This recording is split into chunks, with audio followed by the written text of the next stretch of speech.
Hello, welcome to my YouTube channel. मैं हूं नीतिशा झा और आज मेरा वीडियो कक्षा 10 एनसीईआरटी हिस्ट्री फर्स्ट चैप्टर को लेकर के है। जैसा कि हम सब जान रहे हैं कि अभी लॉकडाउन के कारण बहुत सारे विद्यालय बंद हैं और ऑनलाइन पढ़ाई हो रही है, तो उसके तहत जो है शिक्षा विभाग के द्वारा सिलेबस को कम किया गया है और उसी में इतिहास में भी बहुत सारे कुछ चैप्टर्स के बहुत सारे टॉपिक्स को हटाया गया है, कुछ इंपॉर्टेंट टॉपिक्स को लिया गया है। तो उसमें ही मैंने ये वीडियो बनाया है जिसमें यूरोप में राष्ट्रवाद उसके जो महत्वपूर्ण टॉपिक्स को लिया गया है उसको लेकर के ये वीडियो मैंने बनाया है, उसमें मैंने कवर करने की कोशिश की है। तो आप सब इस वीडियो को ज़रूर देखें। तो चलिए स्टार्ट करते हैं। कक्षा 10 इतिहास का पहला चैप्टर है यूरोप में राष्ट्रवाद का उदय। जैसा कि हम सब जानते हैं कि अभी सिलेबस में कटौतियां की गई हैं, उसी के तहत इस अध्याय से भी कुछ टॉपिक को हटा दिया गया है। जो महत्वपूर्ण टॉपिक हम सबको पढ़ना है उसे पहले हम देख लेंगे। फ्रांसीसी क्रांति और राष्ट्र का विचार, यूरोप में राष्ट्रवाद का उदय, क्रांतियों का युग, जर्मनी और इटली का एकीकरण, राष्ट्र की दृश्य कल्पना। हमारा पहला टॉपिक है फ्रांसीसी क्रांति और राष्ट्र का विचार। 1789 ईस्वी में राष्ट्रवाद की पहली स्पष्ट अभिव्यक्ति फ्रांसीसी क्रांति के साथ शुरू हुई थी। 1789 में फ्रांस एक ऐसा राज्य था जहां एक निरंकुश राजा का शासन था। फ्रांसीसी क्रांति से जो संवैधानिक और राजनीतिक बदलाव हुए, उनसे सत्ता राजतंत्र से निकल करके फ्रांसीसी नागरिकों के समूह के हाथ में आ गई थी। क्रांति ने यह भी घोषणा कर दी थी कि अब लोगों के द्वारा राष्ट्र का गठन होगा और वे ही उसकी नियति तय करेंगे। फ्रांसीसी क्रांतिकारियों ने एक सामूहिक पहचान बनाने के लिए कुछ महत्वपूर्ण कदम उठाए, जैसे पृथ्वीभूमि और नागरिक जैसे विचारों को लाया गया। नए फ्रांसीसी झंडे का चुनाव किया गया। फ्रेंच भाषा को राष्ट्रभाषा घोषित किया गया। सक्रिय नागरिकों के द्वारा स्टेट जनरल का चुनाव किया गया और उसका नाम बदलकर नेशनल असेंबली कर दिया गया। उसके बाद नई शपथें ली गई, स्तुतियां रची गई, शहीदों का गुणगान किया गया। साथ ही यूरोप के विभिन्न शहरों में जैकोबिन क्लब्स की स्थापना की गई। एक प्रशासनिक व्यवस्था के लागू की गई जिसमें सबको समान कानून का अनुभव हो सके। आंतरिक आयात निर्यात शुल्क खत्म कर दिया गया। भार और नापने की एक समान प्रणाली लागू की गई। फ्रांसीसी नेताओं के द्वारा राष्ट्रवाद का विचार का प्रचार प्रसार किया गया। फ्रांस के सैनिक फ्रांस से निकलकर यूरोप के दूसरे देश में राष्ट्रवाद के विचारों का प्रचार प्रसार कर रहे थे। फ्रांस में जो राष्ट्रवाद जन्मा था वो अब यूरोप के अलग अलग देशों में पहुंचने लगा था। अब जब फ्रांस के सैनिकों ने फ्रांस के विशाल क्षेत्र पर कब्जा कर लिया तो सत्ता में नेपोलियन आया। 1799 में नेपोलियन सत्ता में आया और उसके बाद उसने 1804 में नागरिक संहिता या नेपोलियन संहिता लागू की। नेपोलियन संहिता में उसने जन्म आधारित विशेष अधिकार को समाप्त किया, सामंती व्यवस्था को समाप्त किया। उसके साथ ही किसानों की भूदासत्व और जागीरदारी शुल्क जो थी उसको भी खत्म किया। कानून के समक्ष बराबरी और समानता का अधिकार दिया गया। साथ ही संपत्ति का भी अधिकार दिया गया। यातायात और संचार व्यवस्था में सुधार किया गया। एक समान कानून, समान भार, नाप और एक राष्ट्रीय मुद्रा भी लागू की गई। ये सब लागू होने पे जो व्यापारी लोग वर्ग थे, जो किसान मजदूर लोग थे, इन्हें नई नई आजादी मिले। इन्हें एक समान कानून, मानक भार, नाप और एक राष्ट्रीय मुद्रा से एक इलाके से दूसरे इलाके में पूंजी और वस्तुओं के आवागमन में सहूलियत हुई। लेकिन ये जो खुशी थी ये नेपोलियन के द्वारा किए गए कुछ काम से तुरंत ही गुस्से में बदलने लगी थी, धीरे धीरे गुस्से में परिवर्तित हो गई। नेपोलियन ने कुछ ऐसे काम किए जिसके द्वारा क्या हो गया कि लोग नेपोलियन के खिलाफ होते जा रहे थे। जैसे नेपोलियन ने राजनीतिक स्वतंत्रता खत्म कर दी, उसने करों में बढ़ोतरी कर दी। उसके बाद नेपोलियन ने फ्रेंच सेना में जबरन भर्ती करना शुरू किया जाने लगा लोगों को। करों में बढ़ोतरी इसलिए की जाने लगी कि नेपोलियन को दूसरे राज्यों में युद्ध भी लड़ना होता था। उसके साथ ही उसने सेंसरशिप भी कर दिया। जैसे एक प्रेस है, न्यूज है, वो अपनी मर्जी से न्यूज नहीं छाप सकते हैं, तो ये सब काम नेपोलियन ने ऐसे किए जिसके कारण लोग उसके खिलाफ होते जा रहे थे और ये एक विद्रोह का रूप लेते जा रहा था। अब हमारा जो नेक्स्ट टॉपिक है वो है यूरोप में राष्ट्रवाद का निर्माण। 18वीं सदी में यूरोप में कोई राष्ट्रराज नहीं था। यहाँ पे अलग अलग समूह के लोग थे, निरंकुश शासन था, अलग अलग बोली बोली जाती थी। हैब्सबर्ग साम्राज्य था जो बहुत बड़ा साम्राज्य था, इसमें अलग अलग क्षेत्रों और समूह के लोग थे। इनमें किसी भी प्रकार की सामूहिकता नहीं थी और इस प्रकार का जो फर्क होता है वो राजनीतिक एकता को बढ़ावा नहीं दे सकता था। और इन विभिन्न प्रकार के समूहों को आपस में बांधने वाला जो तत्व था वो केवल सम्राट के प्रति सबकी निष्ठा थी। उसके बाद यूरोप में कुलीन वर्ग जो था वो सबसे प्रभावशाली वर्ग था। ग्रामीण इलाके में ये संपत्ति के स्वामी होते थे, इनकी बहुत संपत्ति होती थी। शहरों में इनकी हवेलियां होती थी, हवेलियों के स्वामी होते थे। लेकिन जनसंख्या की दृष्टि से ये काफी छोटे समूह के होते थे। जनसंख्या की बात अगर की जाए तो जनसंख्या की दृष्टि से श्रमिक वर्ग जो था वो काफी बड़ा वर्ग था। इसमें आपको किसान आते थे, काश्तकार आते थे, किराएदार आते थे, भूदास आते थे। और उसके बाद मध्य वर्ग था जिसमें शिक्षित वर्ग, वकील, शिक्षक, व्यापारी, उद्योगपति वगैरह आते थे। ये जो मध्य वर्ग था ये औद्योगिकीकरण के द्वारा एक साथ आए थे ये और यही मध्य वर्ग जो था इसने ही राष्ट्रवाद को आगे बढ़ाया था। यहाँ पे हम थोड़ी सी जानकारी उदारवादी राष्ट्रवाद की लेंगे। उदारवादी जो होते थे वो दो तरह का विचार रखते थे, जैसे एक राजनीतिक और दूसरा अर्थशास्त्र के मामले में। राजनीतिक दृष्टिकोण से उनका मानना था कि सबको आजादी मिले, कानून के समक्ष सबकी बराबरी हो, निरंकुश शासन और पादरी वर्ग को जो विशेष अधिकार मिला हुआ है उसको समाप्त किया जाए। उसके बाद संविधान और संसदीय सरकार का निर्माण किया जाए। अर्थशास्त्र के मामले में उनका मानना था, अर्थशास्त्र के मामले में उनका कहना था कि निजी संपत्ति का जो अधिकार है वो दिया जाए। उसके बाद बाजारों में मुक्ति हो, चीजों और पूंजी के आवागमन पर जो नियंत्रण है उससे मुक्त किया जाए। उनका मानना था कि अगर पूंजी के आवागमन में छूट दिया जाता है तो लोगों को व्यापार में सहूलियत होगी, लोग अमीर होंगे और राष्ट्र जो है वो मजबूत होगा। और इसलिए इस विचार को उदारवादी आगे बढ़ा रहे थे। इसी विचार को जानने समझने के बाद 1834 में प्रशा की पहल पर एक शुल्क संघ का निर्माण हुआ जिसे जोलवेराइन कहा गया। इसे हम जर्मन राज्यों का संगठन भी कह सकते हैं क्योंकि इसमें सारे छोटे छोटे जर्मन राज्य शामिल थे और इस शुल्क संघ ने बहुत सारे काम किए जिससे अर्थव्यवस्था मजबूत हो सके, अर्थव्यवस्था में सुधार हो सके। शुल्क अवरोधों को खत्म किया गया। इसके तहत मुद्रा की संख्या को घटा करके 2 कर दिया गया, रेलवे का विस्तार किया गया। तो ये सारे काम शुल्क संघ के द्वारा, जोलवेराइन के द्वारा किया गया। उसके बाद यहाँ पे एक क्वेश्चन आता है कि शुल्क संघ की आवश्यकता हुई क्यों, शुल्क संघ बनाने की जरूरत पड़ी क्यों? ऐसा इसलिए हुआ क्योंकि जर्मन के एकीकरण से पहले जर्मनी 39 राज्यों का एक संगठन था और सबका अपना अपना नापतोल का व्यवस्था था, अपनी अपनी मुद्रा थी। एक जगह से दूसरे जगह जाने में शुल्क देना पड़ता था, टैक्स लगता था। तो ये सब कारण से क्या होता था कि व्यापार करने में काफी मुश्किलों का सामना करना पड़ा था। तो इसी वजह से शुल्क संघ की आवश्यकता महसूस की गई। उसके बाद हम थोड़ी सी जानकारी लेंगे रूढ़िवादियों की। 1815 के बाद एक नया रूढ़िवाद आया, उसके बारे में जानकारी लेंगे कि 1814-15 में नेपोलियन की हार के बाद जो जिन्होंने उन्हें हराया था, जैसे ब्रिटेन है, प्रशा है, ऑस्ट्रिया है, रशिया, इन लोगों ने वियना में एक सम्मेलन किया जिसे वियना संधि भी कहा जाता है, जो 1815 में हुई थी। तो उसमें निर्णय लिया गया और फ्रांस में बुर्बो राजवंश की बहाली की गई। फ्रांस की सीमा पर कई राज्य कायम कर दिए ताकि फ्रांस जो है अपना विस्तार न कर सके। उसके बाद यूरोप की जो सत्ता थी वो धीरे धीरे रूढ़िवादियों के हाथ में आ गई। अब इन रूढ़िवादियों का मानना था कि जो भी पारंपरिक संस्थाएं हैं, जैसे राजतंत्र है, चर्च है, सामाजिक ऊंची नीच है, संपत्ति है, ये सबको बचाना जरूरी है।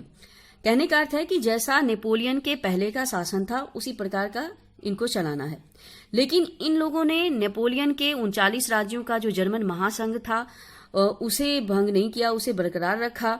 उसके बाद ये रूढ़िवादी जो सरकार थी ये असहमति और आलोचना ये बर्दाश्त नहीं कर पाती थी और इन्होंने उन सारी गतिविधियों को दबाया जो इनके खिलाफ उठती थी या जो इनके काम करने के तरीके पर सवाल उठाया जाता था, उस पे इन लोगों ने उसको दबाना शुरू कर दिया। हमारा नेक्स्ट टॉपिक है क्रांतियों का युग। जैसे जैसे रूढ़िवादी व्यवस्थाओं ने अपनी शक्ति को और मजबूत बनाने का प्रयास किया, यूरोप के अन्य क्षेत्रों में राष्ट्रवाद और उदारवाद को क्रांति से जोड़ करके देखा जाने लगा। इन क्रांतियों का नेतृत्व उदारवादी राष्ट्रवादी जो लोग थे उन्होंने किया, जो शिक्षित मध्यवर्गीय विशिष्ट लोग थे। फ्रांस में जो पहला विद्रोह हुआ वो जुलाई 1830 में हुआ, जिसमें उदारवादी क्रांतिकारियों ने बुर्बो राज्य को उखाड़ फेंका और उनकी जगह पर एक संवैधानिक राजतंत्र गठित किया, जिसका अध्यक्ष लुई फिलिप को बनाया गया। जुलाई क्रांति से ब्रसेल्स में भी विद्रोह हुआ, जिसका परिणाम ये हुआ कि यूनाइटेड किंगडम ऑफ नीदरलैंड से वो अलग हो गया। उसके बाद एक और घटना हुई, यूनान का स्वतंत्रता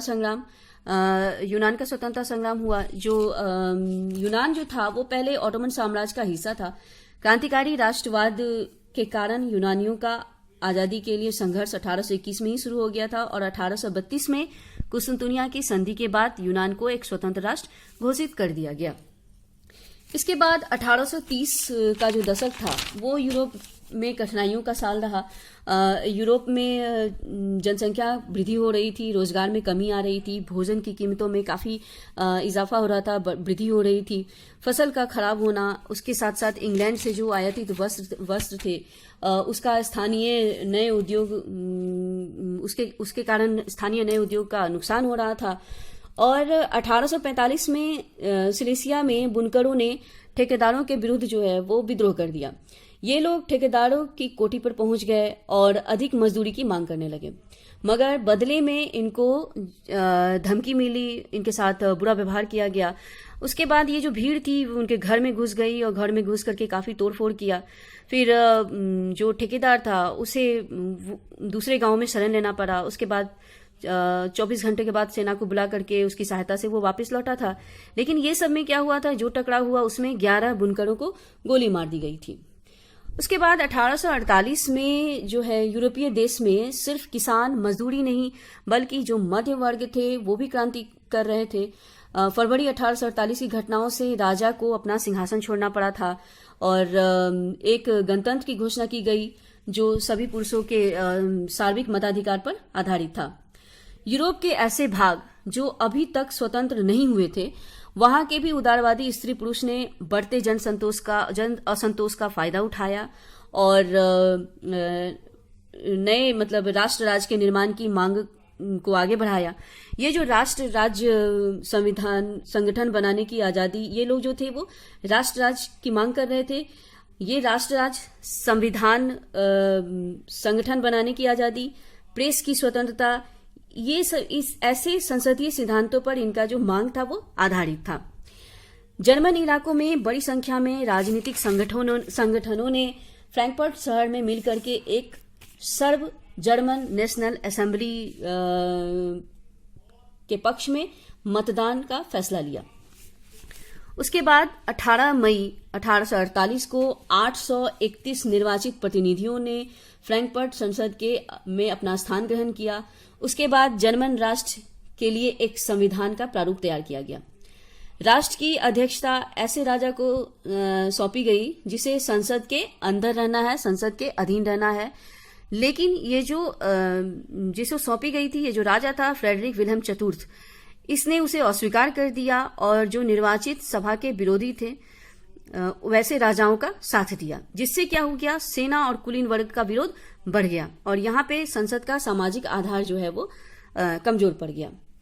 उसके बाद जो है संसद में मध्य वर्गों का प्रभाव ज्यादा था, जिन्होंने कारीगर और मजदूरों की मांग का विरोध किया, जिससे वे उनका समर्थन खो बैठे। लास्ट में क्या हो गया कि सैनिकों को बुलाया गया और असेंबली को भंग कर दिया गया। उसके बाद उदारवादी जो आंदोलन हुआ था उसमें महिलाओं ने भी बड़ी संख्या में सक्रिय रूप से भाग लिया था।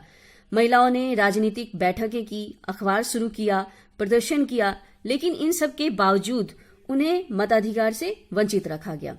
महिलाओं को सभा में सिर्फ दर्शक के रूप में खड़ा होने की उन्हें इजाजत दी गई। वो खड़े थे बस दर्शक के रूप में। 1848 का जो विद्रोह था वो पूरी तरह से सफल तो नहीं हुआ, लेकिन रूढ़िवादी सरकार को ये एहसास हो गया कि ये जो उदारवादी राष्ट्रवादी क्रांतिकारी हैं उन्हें अगर कुछ रियायत दे दी जाएगी तो जो क्रांति है उसे रोका जा सकता है, उसे दमन किया जा सकता है। इसके लिए उन्होंने हैब्सबर्ग अधिकार वाले क्षेत्रों में बंधुआ मजदूर और भूदासतों को समाप्त कर दिया। इसके बाद हमारा नेक्स्ट टॉपिक है जर्मनी और इटली का निर्माण या जर्मनी और इटली का एकीकरण। 1848 के बाद राष्ट्रवाद का विचार जनतंत्र और क्रांति से बिल्कुल ही अलग हो गया और राष्ट्रवाद का रूढ़िवादी सरकार ने फायदा उठाना शुरू किया। उन्होंने अपने राज्यों के विस्तार के लिए, राजनीतिक प्रभुत्व बढ़ाने के लिए राष्ट्रवाद का इस्तेमाल किया। जो मध्य वर्ग के लोग थे, जो उदारवादी विचारधारा के लोग थे या जो राष्ट्रवादी विचारधारा के लोग थे, उनकी मांग थी कि जर्मनी का एकीकरण किया जाए। तो इस चीज को देखते हुए प्रशा राजतंत्र के लोगों ने इसका फायदा उठाने की कोशिश की। उसके बाद प्रशा का जो प्रधानमंत्री था ऑटो वन बिस्मार्क, उसने पूरी योजना बनाई जर्मनी का एकीकरण करने की। इसके लिए उसने नौकरशाही और सेना का साथ लिया और सेना के बल पर ही जर्मनी का एकीकरण किया गया। 7 वर्ष के दौरान 3 युद्ध हुए, ऑस्ट्रिया, डेनमार्क और फ्रांस के साथ। इन 3 युद्धों में प्रशा की जीत हुई और इसके साथ ही जर्मनी का एकीकरण किया गया। इसके बाद 1871 में वर्साई में एक समारोह हुआ जिसमें प्रशा के राजा विलियम प्रथम को जर्मनी का सम्राट घोषित कर दिया गया। अब नया राज्य बना और नए राज्य के आधुनिकीकरण पर विशेष जोर दिया गया। नए राज्य के मुद्रा, बैंकिंग, कानून व्यवस्था को बेहतर किया गया। कहने का मतलब है कि जर्मनी में प्रशा की पूरी संस्कृति हावी रही। हमारा नेक्स्ट टॉपिक है इटली का एकीकरण। इटली कई वंशानुगत राज्यों में बटा हुआ था। इटली 19वीं सदी के मध्य में 7 राज्यों में बटा हुआ था। उत्तर के हिस्से में हैब्सबर्ग साम्राज्य ऑस्ट्रिया के कब्जे में था, केंद्र में पोप का शासन था और दक्षिण राज्य में दक्षिण तरफ जो है वो बुर्बो राजवंश का शासन था। इस तरह से जो इटली था वो पूरी तरह से विखंडित था। इटली के एकीकरण के ऊपर काम 1830 के आसपास ही शुरू हो चुका था जोसेफ मैसनी के द्वारा। इन्होंने यंग इटली की स्थापना की। इसके साथ ही 1831 में 1834 में क्रांतिकारी विद्रोह भी किए गए जो असफल रहा। अब ये इटली जो था ये 7 राज्यों में बटा हुआ था, जिसमें से एक राज्य था सार्डिनिया पिडमोंट, जो पूरी तरह से इतालवी राजघराने का जिस पर शासन था। तो अब बाकी के राज्यों पर तो बाहरी लोगों का शासन था। एक यही राज्य था जो सार्डिनिया पिडमोंट, जहां पे इतालवी राजघराने का शासन था। तो इस राज्य पर जो है इटली के एकीकरण की जिम्मेदारी आ गई। इस राज्य का मुख्यमंत्री था काबूर। इसने ही आंदोलन का नेतृत्व किया और काबूर ने ही पूरी योजना बनाई इटली के एकीकरण की और इसमें उसने मदद ली जोसेफ गैरिबाल्डी की। ये दोनों ही बहुत ही महत्वपूर्ण व्यक्ति थे इटली के एकीकरण के लिए। ये जो गैरिबाल्डी था ये शुरू में नाविक था और 1833 में ये यंग इटली से जुड़ा और 1834 के आंदोलन में इसने हिस्सा लिया था। उसके बाद ये कुछ समय के लिए देश से बाहर था। जब 1854 में ये वापस आया तो इसने इटली के एकीकरण की प्रक्रिया होती देखी और उसमें ये शामिल हो गया। और सार्डिनिया पिडमोंट के जो लोग थे वो इटली का एकीकरण चाहते थे। उनका ऐसा मानना था, उनको लग रहा था कि इससे राजनीतिक प्रभुत्व तो बढ़ेगा ही, साथ ही आर्थिक विकास भी की संभावनाएं भी बढ़ेंगी। जो ये काबूर था वो काफी चतुर था, वो क्रांतिकारी नहीं था, बस वो राजा के लिए काम करना चाहता था। फ्रेंच काफी अच्छी बोलता था, तो उसने अपनी चतुराई दिखाई और फ्रांस के साथ उसने मित्रता की और ऑस्ट्रिया को हराया। और इसके साथ ही जो उत्तर का इलाका था वो अब सार्डिनिया पिडमोंट के हिस्से में आ गया। इसके बाद गैरिबाल्डी को दक्षिण इटली पर जो और 2 सिसिलियों जो था उस पे आक्रमण करने का जिम्मेदारी उस पे सौंपा गया और इसके लिए उसने गैरिबाल्डी ने सैनिक का सहारा लिया, साथ लिया और साथ ही बहुत सारे स्वयंसेवक जो थे उन्होंने भी इसका साथ दिया। 1860 ईस्वी में दक्षिण इटली और 2 सिसिली के राज्य में ये लोग प्रवेश कर गए और स्पेनी शासकों को हटाने में सफल हुए। इसमें उन्हें स्थानीय किसानों का भी समर्थन मिला। तो इस तरह से इसका भी एकीकरण हुआ, लेकिन केंद्र में अभी भी पोप का शासन था, वह इटली में शामिल नहीं हुआ था और 1861 में जो इटली में जो है सो इमैनुअल द्वितीय उनको इटली का राजा घोषित किया गया। उसके बाद 1870 में जो रोम था या जो पोप का शासन का इलाका था वो इटली में शामिल हो गया। जिस समय ये प्रक्रिया हो रही थी, इटली के एकीकरण की प्रक्रिया हो रही थी, उस समय इटली के अधिकांश जनता जो थी वो निरक्षर थी। ये लोग उदारवादी राष्ट्रवादी विचारधारा से बिल्कुल ही अनभिज्ञ थे और उन्होंने सिर्फ गैरिबाल्डी का साथ दिया। ये इन्हें कुछ भी नहीं पता था कि इटली क्या है, बस इन्होंने समर्थन दे दिया। तो इस तरह से 1870 में जब रोम इटली में शामिल हुआ तो पूरी तरह से इटली का एकीकरण हो गया। इस अध्याय का लास्ट टॉपिक है राष्ट्र की दृश्य कल्पना। यहाँ पे यह अध्याय कह रहा है कि जो हमारा देश है उनको एक तरीके से महिला की आकृति के रूप में चित्रित किया गया है, जैसे वो कोई व्यक्ति हो। उस समय राष्ट्रों को नारी वेश में प्रस्तुत किया जाता था। राष्ट्र को व्यक्ति का जामा पहनाते हुए जिस नारी रूप को चुना गया वो वास्तविक जीवन में कोई खास महिला नहीं होती थी। ये तो राष्ट्र के अमूर्त विचार को ठोस रूप प्रदान करने का एक प्रयत्न था, या अर्थात नारी की छवि राष्ट्र का रूपक बन गई। इसी तरह से फ्रांसीसी क्रांति के दौरान कलाकारों ने न्याय, स्वतंत्रता और गणतंत्र जैसे विचारों को व्यक्त करने के लिए नारी रूपक का इस्तेमाल किया।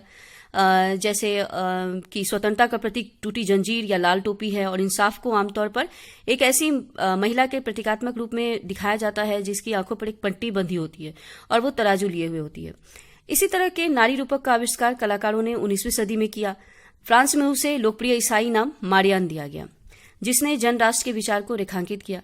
उसके चिन्ह भी गणतंत्र और स्वतंत्रता के थे, लाल टोपी, कलगी, तिरंगा। मारियान की प्रतिमाएं सार्वजनिक चौकों पर स्थापित की गईं ताकि जनता को एकता के राष्ट्रीय प्रतीक की याद आती रहे और लोग उससे तादाद में स्थापित कर सके। मारियान की छवि डाक टिकट और सिक्कों पर भी अंकित की गई। यहाँ पे मारियान की तस्वीर दी गई है जो फ्रांसीसी गणराज्य का प्रतिनिधित्व करती है। इसी तरह से जर्मनी में जर्मेनिया को राष्ट्र रूपक के रूप में दिखाया गया। ये जो जर्मेनिया थी ये ब्लूथ वृक्ष के पत्तों का मुकुट पहनती थी क्योंकि जर्मन ब्लूथ वीरता का प्रतीक है। यहाँ पे एक तस्वीर दी गई है जर्मेनिया की जिसके चित्रकार थे फिलिप बेट। 1848 में जर्मेनिया के इस चित्र को सूती झंडे पर बनाया गया क्योंकि इसे सेंट पॉल चर्च की छत से लटकना था और ये जहाँ पे मार्च 1848 में फ्रैंकफर्ट संसद बुलाई गई थी। तो इस तरह से जो है अलग अलग देशों में महिला के रूप में देश को दर्शाया गया है, देश को दर्शाने की कोशिश की गई है जिससे कि लोगों को जुड़ाव हो सके, अपने देश से देशभक्ति की भावना उनमें उजागर हो सके और इसे सामूहिक पहचान भी बन सके। तो राष्ट्र को प्रतीक के रूप में इसे बढ़ावा मिल सके, तो इसी तरह से उसे महिला का रूप दिया गया है, नारी रूपक के रूप में इसे चित्रित किया गया है। तो यहाँ पे इस अध्याय का यूरोप में राष्ट्रवाद के अध्याय के जिस पॉइंट को इम्पोर्टेंट कहा गया है, जिसको सिलेबस में दिया गया है, उसको हमने कवर करने की कोशिश की है। आप सब इस वीडियो को जरूर देखें और हमारा वीडियो आपको कैसा लगा इसे आप कमेंट सेक्शन में जरूर बताने की कोशिश कीजिएगा। हमारा वीडियो देखने के लिए आप सभी को बहुत बहुत धन्यवाद।